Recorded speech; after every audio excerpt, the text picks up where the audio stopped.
So here we have the first question, the 411, and we want to start on the why question. So we've already answered the first why we should share the gospel. Jesus said it, and that should be enough. However, there's actually other compelling reasons why we should share the gospel, and we're going to just look at one of those right now. And so what I need you to do is I need you to write Second Corinthians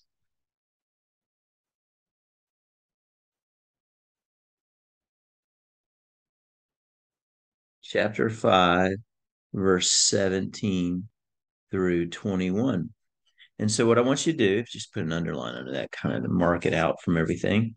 And what you need to do at this point is just read that with your buddy and just take a few moments to do that. This should take about 20, 30 seconds to do that. All right, so you do that. So you go back and forth, or just read that with your buddy. And then we come back. So this is about 30 seconds later. And the first thing we do is we want to start, we want to say basically there's a lot going on in this passage, and it would take all day to unpack it. We're just going to look at just a few high level things going on in this passage. And we're actually going to start at the end of it in verse 21. So if you could write verse 21 right there, and then I want you to draw a cross underneath it, just like that, real simple. And then what I want you to do is I want you to draw an arrow going over and kind of like an arc, and then another arc going back.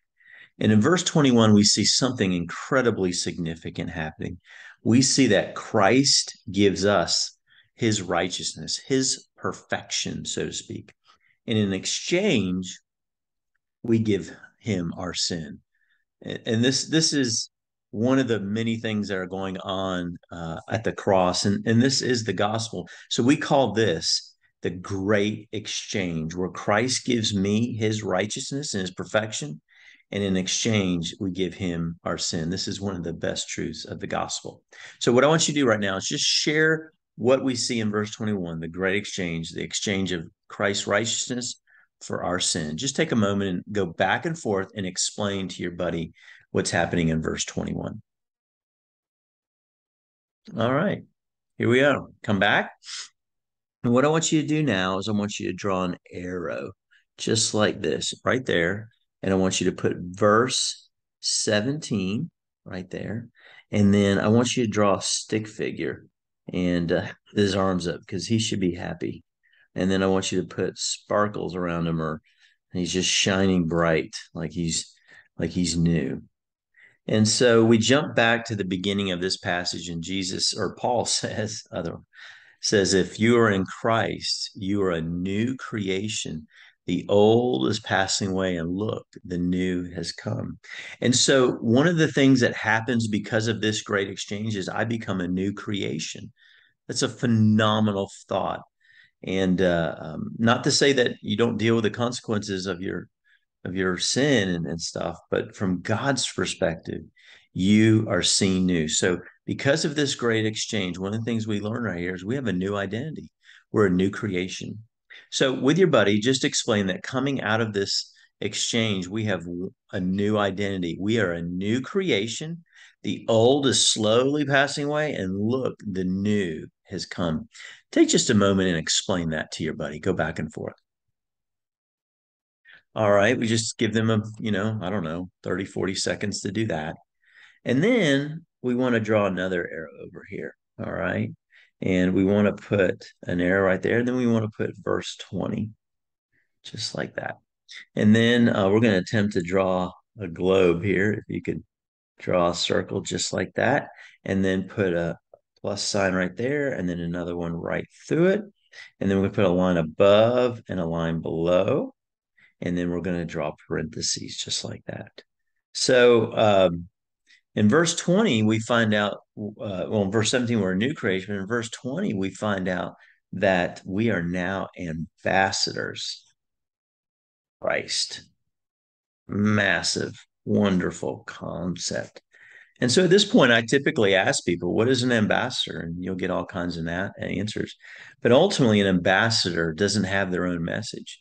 They represent a king or a kingdom or a government or a prince or some type, and they have a message from that king. In fact, we get that message right here. It's told we have the message of reconciliation.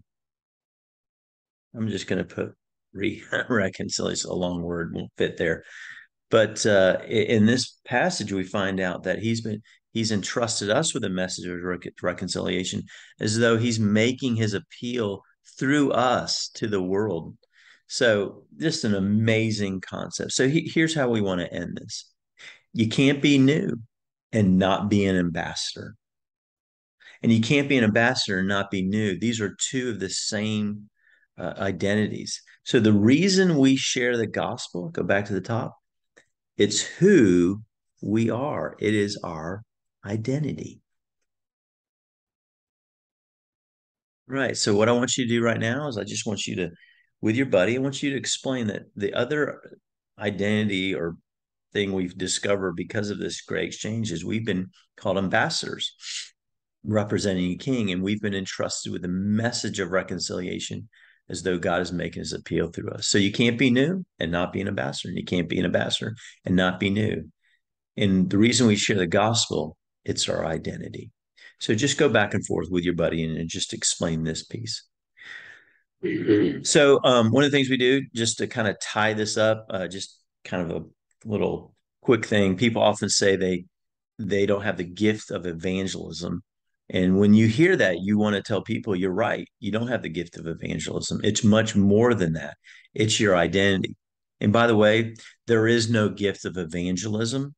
There's only the office of evangelist, and the evangelist is to equip the church to do the work. All right. So there's the first question of the 401. Why should we share the gospel? It's who we are.